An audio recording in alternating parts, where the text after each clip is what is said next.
प्यारे मित्रों, नमस्कार। आज हम लोग बात करने वाले हैं चरक विमान स्थान का चैप्टर नंबर 6 बात करेंगे। चैप्टर का नाम क्या है? रोगानिक विमान अध्याय। चैप्टर पढ़ा रोग रोग अनिक विमान अध्याय।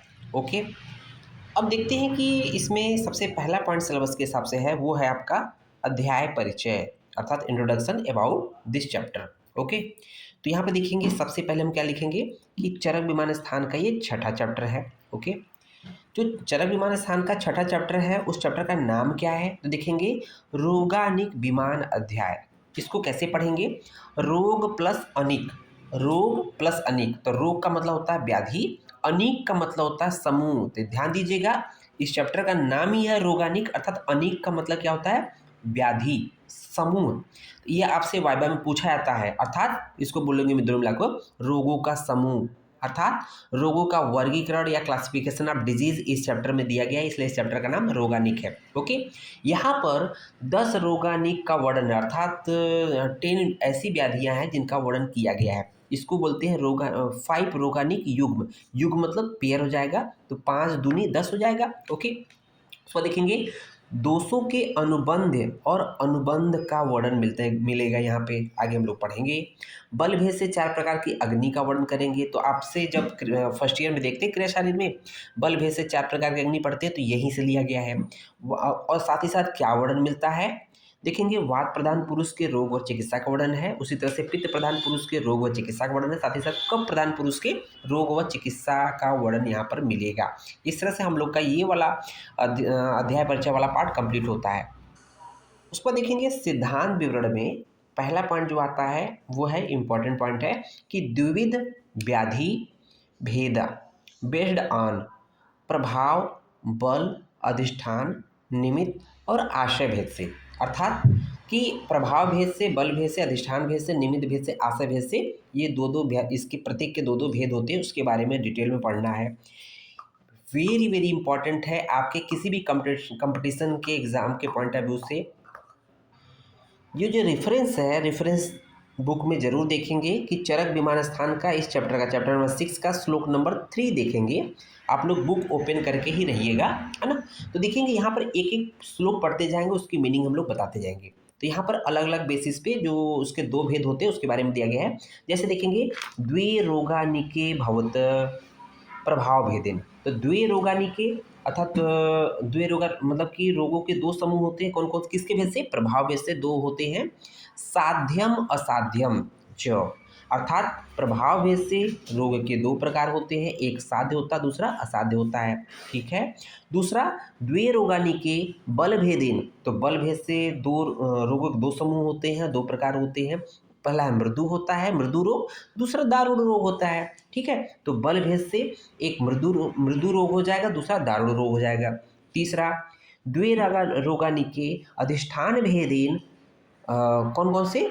मनो अधिष्ठानम, शरीर अधिष्ठानम च, अर्थात आश्रय, अर्थात आश्रय भेद से इसको बोलते हैं, अधिष्ठान भेद से बोलते हैं कि दो प्रकार के रोग होते हैं।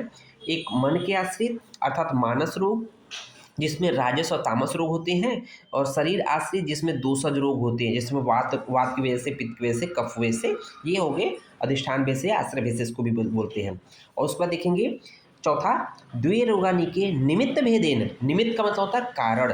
निमित्त किसका पर्याय है? कारण बोलते हैं निमित्त को। ये बीएचयू में, ये आपके बीएचयू में भी पूछा गया है कि निमित्त भेद, निमित्त का क्या मतलब है? निमित्त का मतलब कारण होता है।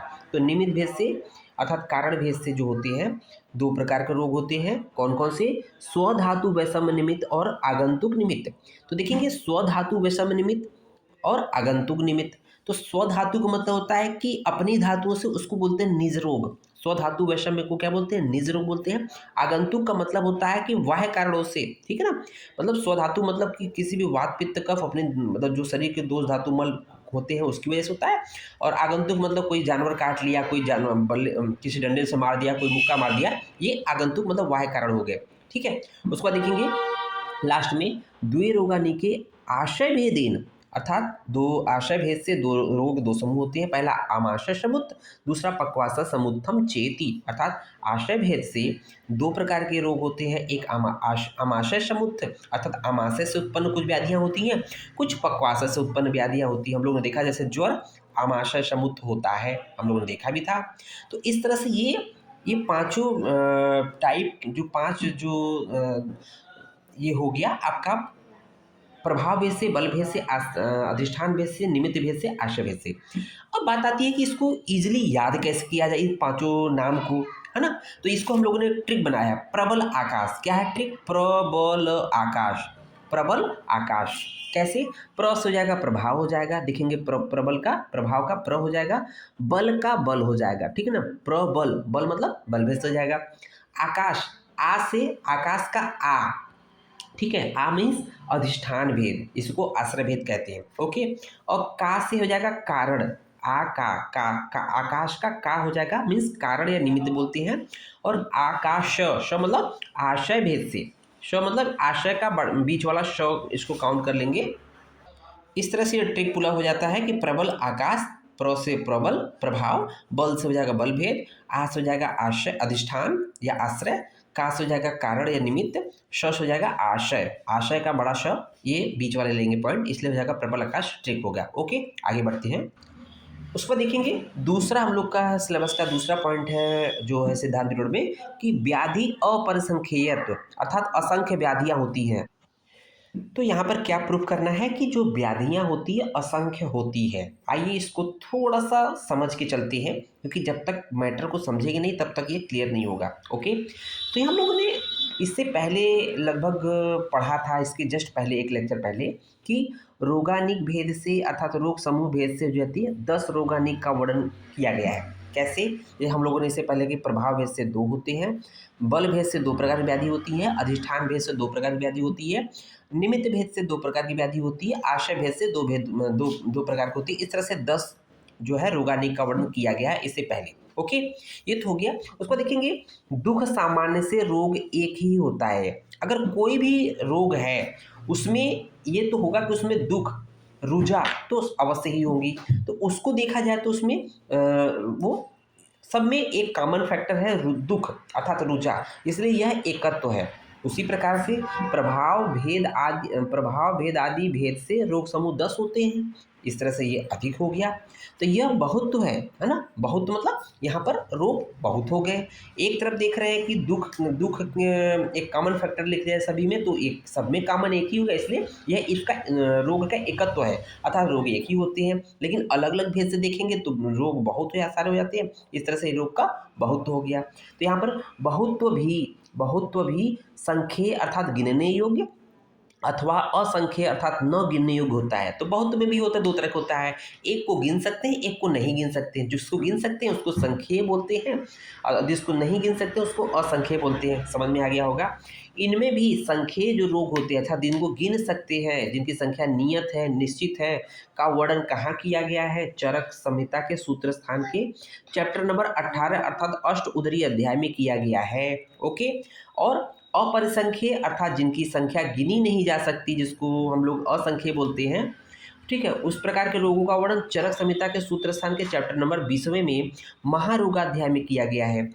अब देखेंगे ये तो बात हो गई कि जब कि बहुत को हम लोग दो लास्ट में देखेंगे कि किस बेसिस पे हम लोग उसको अपरिसंख्य अर्थात असंख्य व्याधियां होती है उसको प्रूव करेंगे।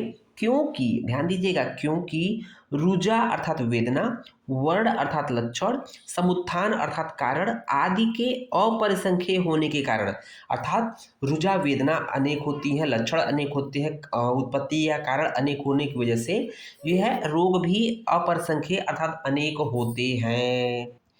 अब देखेंगे तीसरा पॉइंट, तीसरा जो सिलेबस का पॉइंट है वो है रिलेशनशिप बिटवीन शारीरिक और मानसिक दोष। जो शरीर में शारीरिक दोष और मानसिक दोष के बारे में उनके क्या संबंध है, उसके बारे में क्या बोला गया है इस चैप्टर में। तो यहाँ पर देखेंगे सिलेबस जो आपका रेफरेंस है विमान स्थान का चैप्टर नंबर 6 का श्लोक नंबर 5 देखेंगे। ओके, बुक जरूर ओपन करके देखेंगे आप लोग। तो यहाँ देखेंगे कि रजस तमस मानसो दोष है, रजस्तम रजस्तमश्च मानसो दोष। रज और तम मानस दोष होते हैं, स्वाभाविक बात है।